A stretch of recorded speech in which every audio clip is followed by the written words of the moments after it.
so appreciated getting to share life with her in those moments. You don't get to do it every day.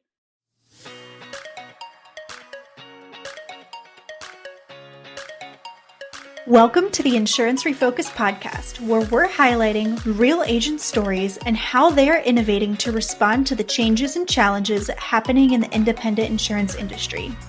My name's Lindsay, and I can't wait to introduce you to my amazing co-host, who just so happens to be my mom, Carey Wallace. Mom, how you doing today? Today is a fantastic day, Lindsay. How's your day going, my friend? I'm doing good. It's a beautiful day outside for me to be sitting in my little podcast room with no windows, but that's okay. I gotta love that. You gotta love that, right? Oh my You know- goodness. Well, if it's any consolation, I'm looking at a blue sky, no clouds in the air, and I wish that I was outside instead of inside. So count your blessings, my friend. Count your blessings. So, Lindsay, we have a treat today. We get to talk to one of the people I love the most in this industry. She is a good friend, someone that I got to spend a fair amount of time with. And, it's really funny when we were having her come on, I was like, so what is your title again? Because I don't even think of her like that. I just think of her, she's a super good friend of mine. So, Olivia Schmitt of Vertafore, she is the manager of customer consulting and a good friend. So thank you so much, Olivia, for joining us. Hi, I'm so excited to be here. I'm just glad I got an invite. Like, I feel very special. I love it.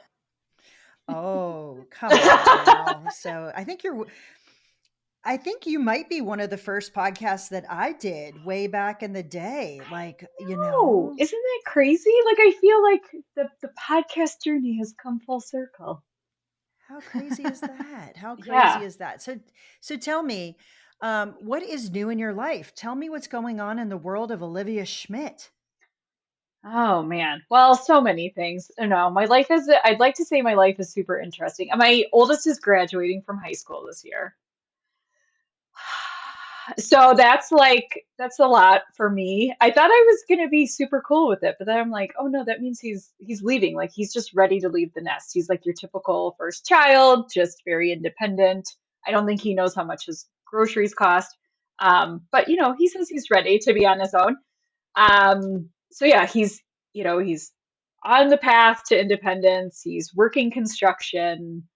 He's loving it. He loves being active and working with his hands. And then my middle son is 14 and my baby girl is now 11. So a full house full of activity. And I have one adorable pup who, occasionally pops up on screen, but he's now lounging on the couch. And I'm trying to get him used to the idea that he will have a little sister tomorrow because I am adopting another puppy.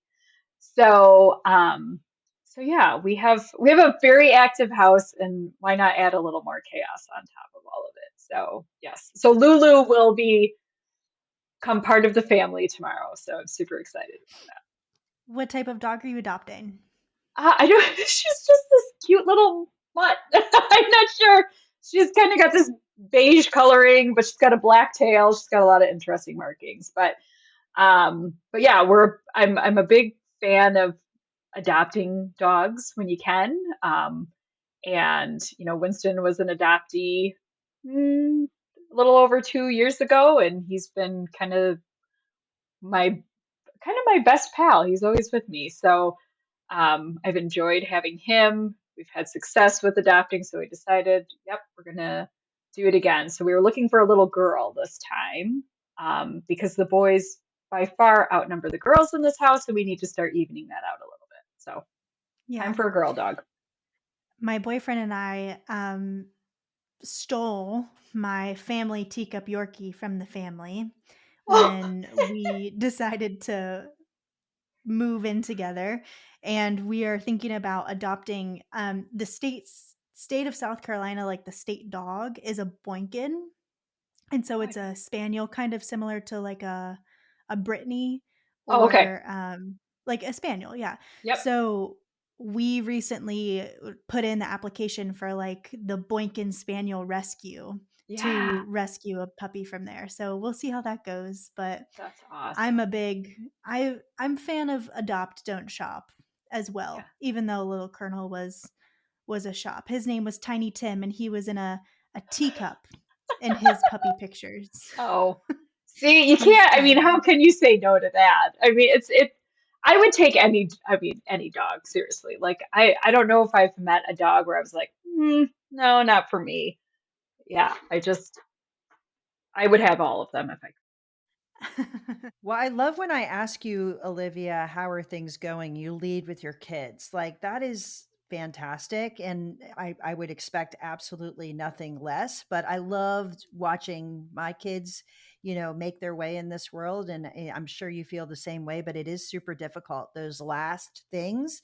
And I will tell you, the last dog that I got was because Lindsay was graduating. Lindsay is my youngest. I have Morgan and Lindsay, and Lindsay was graduating, and I didn't research anything. I didn't even leave the house intending to get a dog, and came home with a dog. And that's the dog we have now, which is Hudson.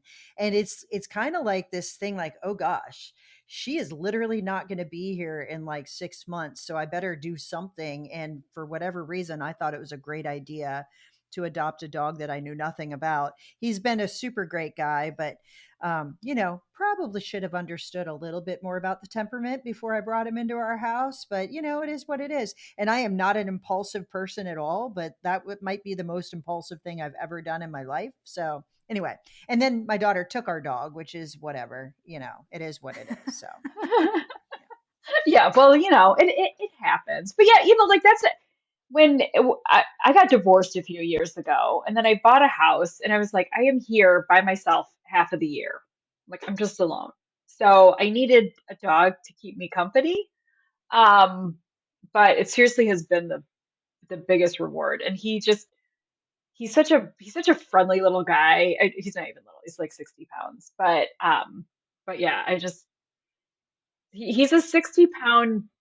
He's not even a snuggle bug. He's the man of the house though. that's Like hilarious. I love he it. snores and hogs the bed. Like he's he's a That's 60. awesome. I give him a lot of grief, but he's a very good dog. So yeah, he's my little adventure buddy. He goes hiking and paddle boarding, and we'll see how it is to paddleboard with two dogs now. There you go. Well, jumping into insurance topics, it's great to actually meet you. I know we've followed each other on LinkedIn for such a long time, and I always see your Monday Magic videos. I'd love to hear how that started. Like, where was Monday Magic born from? Oh my gosh. So I feel like it's been going on forever. I mean, I'm trying to think like what year I actually started recording a video for the first time, but it was after an agency conference, and everybody's like, you're supposed to be on video. You got to be on video. And I was like, oh, I don't know.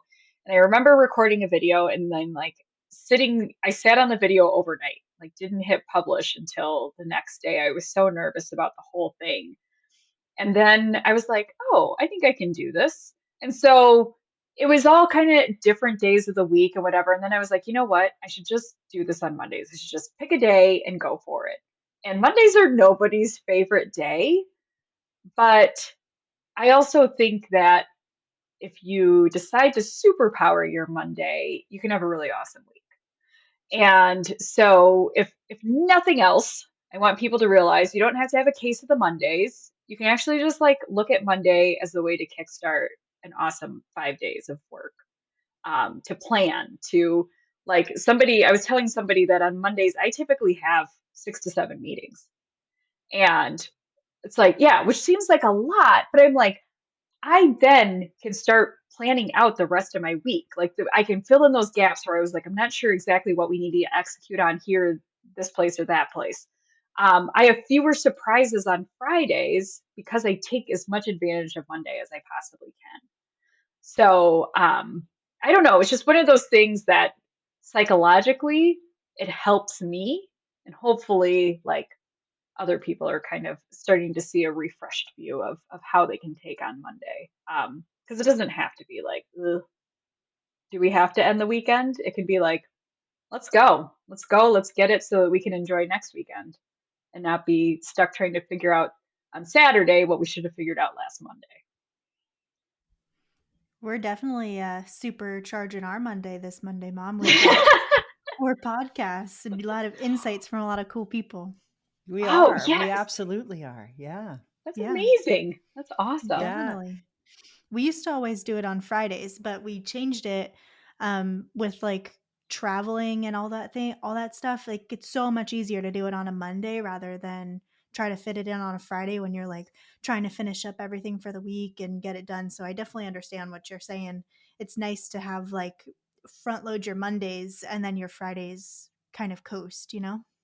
Yeah, well, it's like then you're just tying up all the loose ends, but you're not like in panic mode on Thursday, like, oh, now I have to do like 25 things on Friday because you kind of like eased in a little too much on Monday because you just weren't feeling it. Like, I don't know, put a double shot of espresso in your coffee and just get after it. Exactly. Exactly. So, Olivia, obviously I do the podcast with Lindsay, but I noticed on a lot of your Magic Mondays, you include your daughter. And I just Oh, wondered, yes. does she ever help you come up with some of the topics you talk about, or does it ever lead to any cool conversations between the two of you? Like, I think that's fantastic that you did that. Obviously, there's a big age difference between our daughters, but I just would love to know because some parts of being consistent, it's hard to come up with what's next. And one of the things I love about Lindsay is she has a different lens than I do in this industry. And I wondered if the same thing happened with Monday Magic when you include your daughter. It's funny because sometimes it will just be that like something happens over the weekend and she's like, oh, you should talk about that. Sometimes it's that she comes home and tells me about her day at school, and I'm like, like, would you be interested in talking on my video tonight? Sometimes I tell her what my topic is, and she wants to look for the quote, that I always close with. And so there's just been different ways that she's kind of sprinkled in her own little bit of Karis into Monday Magic, which I love that she is willing to do that. She's not always. I mean, sometimes she's definitely more, consumed with trying to talk to her friends or whatever it is that she wants to do after school other than hang out with her mom. But when she does, decide that like, oh, this is something that I would love to share a little bit of my own thoughts about, it's really special. And I love that just she's always my biggest cheerleader. Like when I'm recording, she tries to keep the house quiet. So like it is very sweet when she's like, okay, well, puppies have to be in here, everybody has to be quiet, we're gonna shut our doors and we're just gonna let mom do her thing. So or she'll be like, do you want me to get dinner started while you're recording? Like she's such a good supporter of the effort. So even when she's not on camera, she's trying to be supportive off camera. So yeah, she's a good kid. But yeah, she's an old soul. I don't know if that comes out in the videos at all, Oh, but for sure. she's just kind of got this very interesting thoughtfulness about her. She and I went on a mother daughter weekend together out to Colorado to go skiing, which she's a very good skier. And Carrie, I am still very much in the pizza slice French fries mode of my skiing. I don't know if that's ever going to change. So here I am in Colorado, like, oh yeah, let's just do this. And I'm like taking the 20-minute excursion. And she's like, okay, well, we waited at the bottom of the hill for 8 minutes. I'm like, yeah, sorry, I'm not moving any faster than this. Um, but just the just watching her grow up and trying to keep her out of mean girl phase, which starts way younger than I anticipated, and like trying to explain to her that there are things that seem funny to you at age 11 but are maybe hurtful to other people. Imagine if somebody was doing that to you. Talking about her school experience, how she's chosen her friends, other things that she wants to do, what she want to do with her life. Just there's all sorts of, she wants to go into marketing. I don't know how an 11-year-old chooses marketing other than her brother has mentioned it and she wants to do everything her brothers do. Um, but like having those 5, 6 days that we had together riding in the car, I mean, we took a 12-hour, 15-hour road trip to Colorado together. Like that's not, that could have gone two ways. And fortunately, it was just a lot of conversation. And I so appreciated getting to share life with her in those moments. You don't get to do it every day. Um, but also like it's interesting because like life doesn't slow down enough for you to have those opportunities as much as you'd like. No, and they're So few and far between. And the next thing you know, she'll be the one that's graduating. I mean, that's how this works, like that yeah, fast forward button's a real thing, isn't it? yeah. Oh my gosh, I know. It's like I didn't. I also have to accept that I'm old enough to have a graduating senior. I was like, whoa, what? Oh, I am. Uh-huh. Yeah, it happens. Yeah, It's a I have lot to of start worrying about. self-examination that takes place at these. Oh my God.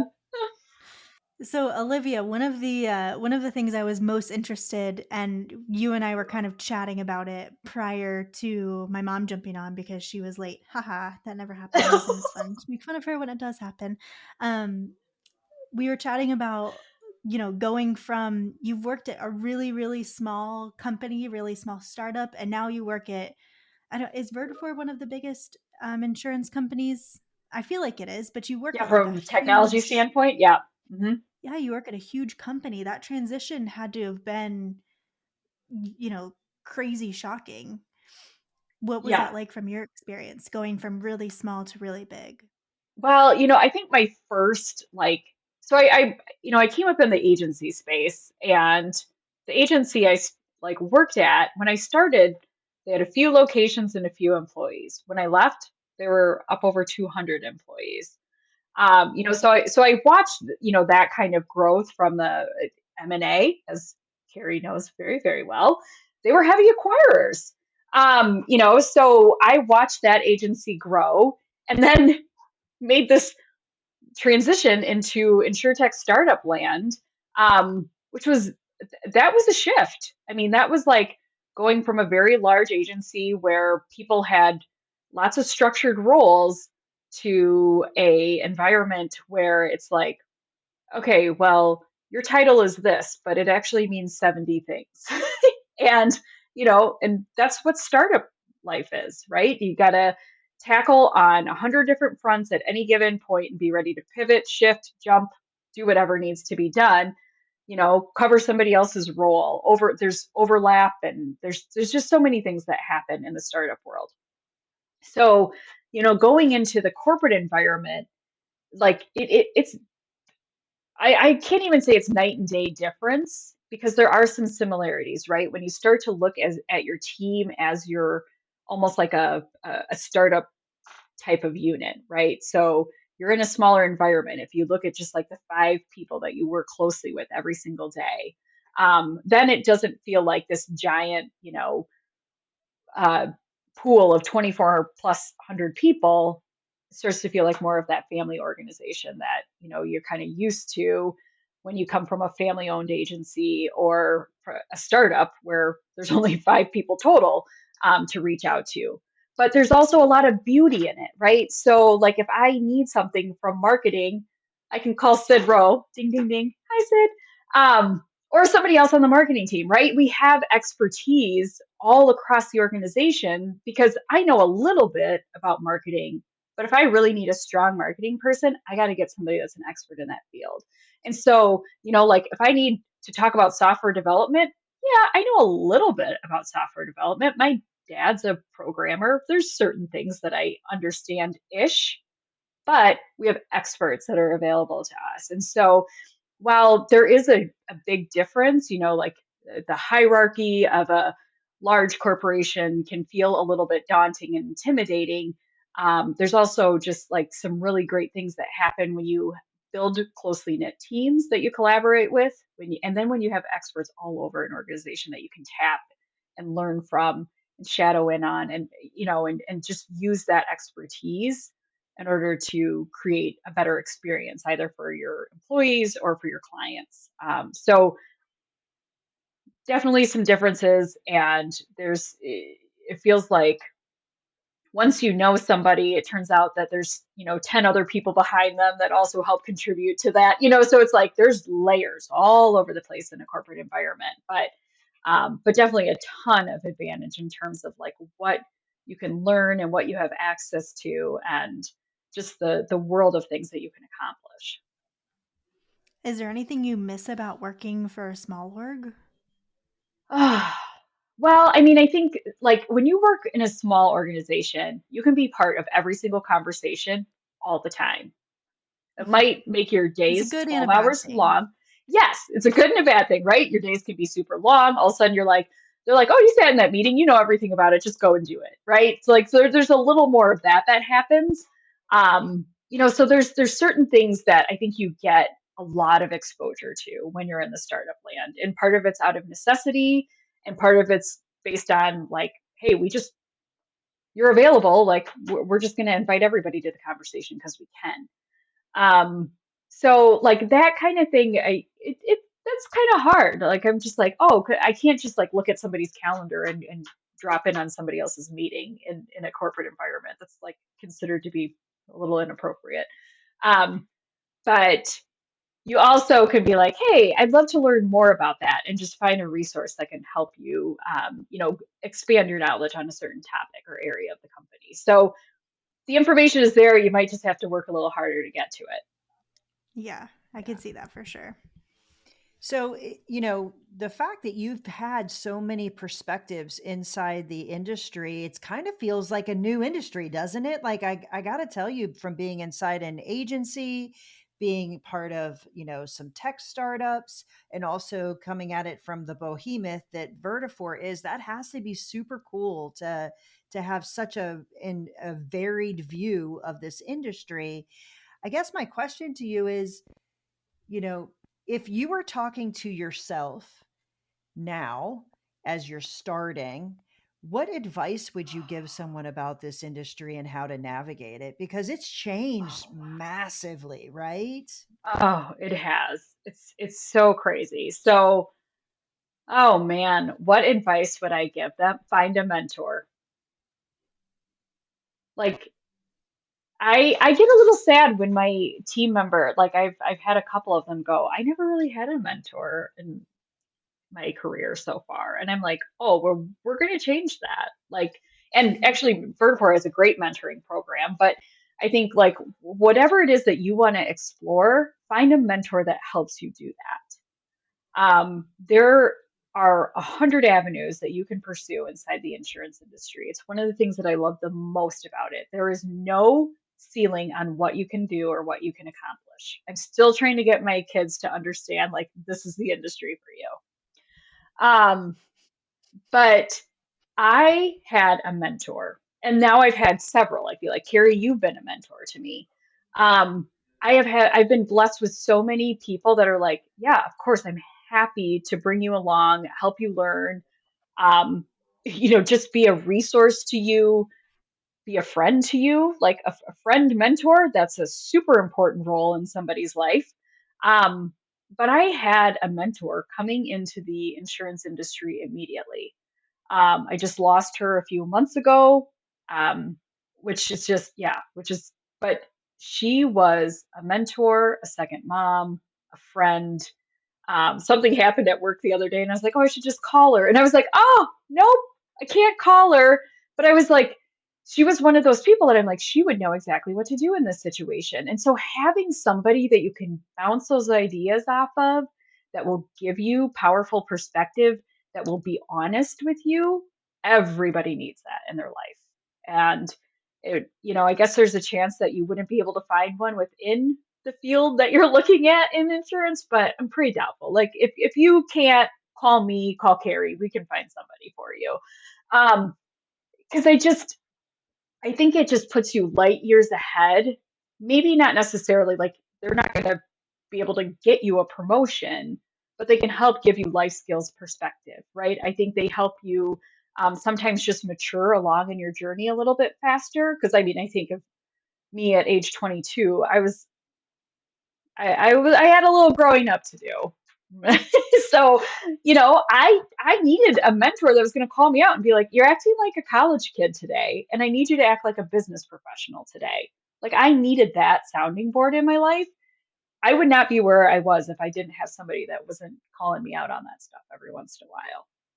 So, so yeah, Number one piece of advice, get a mentor. I was just talking to Alex DePazzo about this a couple of weeks ago. I'm like, we gotta like get people connected. We gotta, because I don't know. I feel like there's so many dots that we could connect in this industry that would superpower it even more than it already is. Well, I actually think that you're onto something. I mean, first of all, I think that there's so many people inside our industry that are willing to help. That's one of the beautiful things about the people that surround us.